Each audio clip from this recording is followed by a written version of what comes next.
So in the last couple videos, we bought some Camaros, and what I thought we would do is just kind of go over both of them and show you how they're different.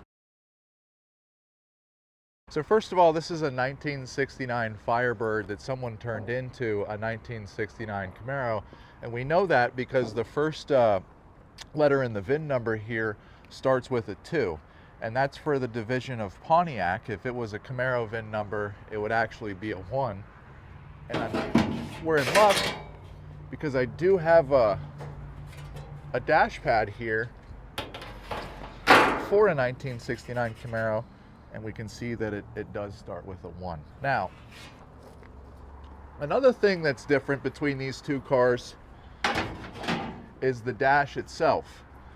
We can see here that this car has a different section right in through here than this car. Now this is a little bit rusty, but it still has the original Camaro dash in it, and that's because the dashes in the 69 Firebirds were out of a 68 or a 67 Camaro. Now they're a little bit slightly different than that, but you can take a look in here, and I'll open up the other side.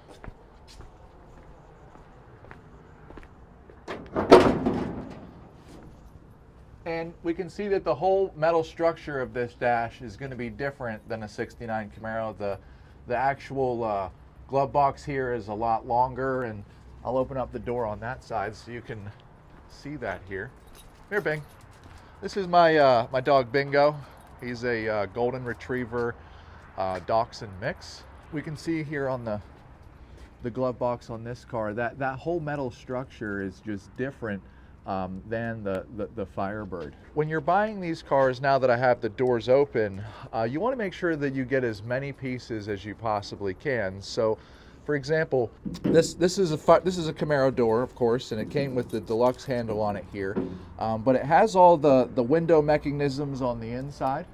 It has the door latches here. Everything that basically this door would need to operate comes with this car. Now, this car, I do have the actual handles for the car, but I don't have any of the inside internals to this door, and that's something that you kind of want to look for if you find one of these. Maybe they're laying around, maybe they're in the car, but it's just that way you don't have to go buy them brand new, because that stuff can get very, very, very expensive. Now, I want to take a look in the trunk here and show you the difference. We'll check this one out first.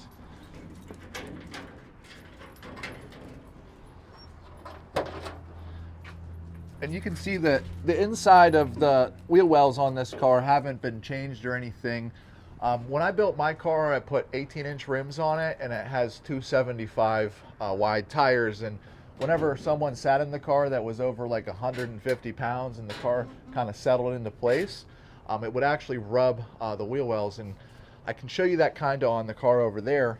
But these, I'm not sure how many inches wide they are, but they're not very big from the factory, and that's why this car over here, someone's already taken the liberty to put Detroit Speed 2-inch wheel tubs in it. Now, the metal's not finished, it's just kind of tacked in place, but you can see here that we probably, we have about 2.5 inches extra than what we normally would have. Now, when you do that, here, I'll strap this down, that way you can get the camera in there. When you do that, you can probably see the camera down in there. You actually have to modify the back seat. You can see that the bracket hits the back of the seat rest there. So you either have to cut that out or just kind of modify it slightly. That way you're able to get the right back seat, or you're able to sit in the car, because that doesn't currently fit in the car the way that it is. Now, when I originally bought these cars, I thought that this car being a 6-cylinder car, it was green, the wheels are green kind of almost. I thought that they would be 69 steel wheels, and if that was the case, they could have been possibly also be on a Copo. Not that they would have came on a Copo, but they would be correct for a Copo car. And a set of those, just the steel wheels, sell for about $1,500. So how do we find out what that is? Now, if we take a look down here, we can see that it says K, and that would stand for, of course, the maker of the wheel, which would be Kelsey. And then on the end here, we have an 8, and that means that this wheel came from 68, which could maybe possibly be on a 69 Camaro, an early car. But the problem is that this says FC on this side of the valve stem, Now we're looking for ones that would say TX. If that would say TX there, that's correct for a Copo car, and then we would have found some gold. So the top of this cowl here, that dash piece we showed you early with the VIN number in it, that's what's going to fix the only really rust on this car. It does have a little bit down at the bottom of the toe board as well, but it didn't come with a cowl tag, and we can tell that it was a Norwood car. One, because it has an N in the VIN. But the length of the actual tag is for an X code. Now, it doesn't have one, but how do we know what this car is? Well, if it was a 6-cylinder car, it would either be a X44 or it could be a X11. And the rails on this car are body color originally, so most likely that this was a X44 6-cylinder car from the factory. Now, how do we know what color that was? Well, I did get white seats with it.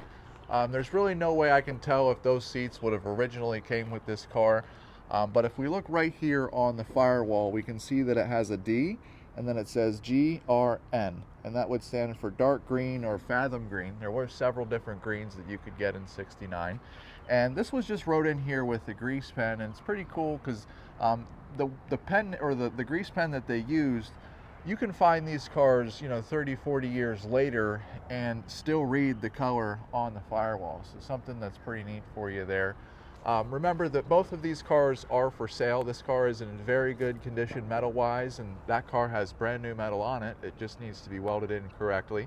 If you're interested in these cars, you can get a hold of me at backyardbarnfinds.com. Just hit the contact us page and shoot me a message directly. But if you guys have any questions, feel free to leave me a comment down below. I'll try to get to your answers. If you found value in this video, give us a thumbs up. And if you want to learn more about Camaros the rest of the year, just give us a subscribe to the channel. Again, my name is Parker with Backyard Barn Finds, and have a great day.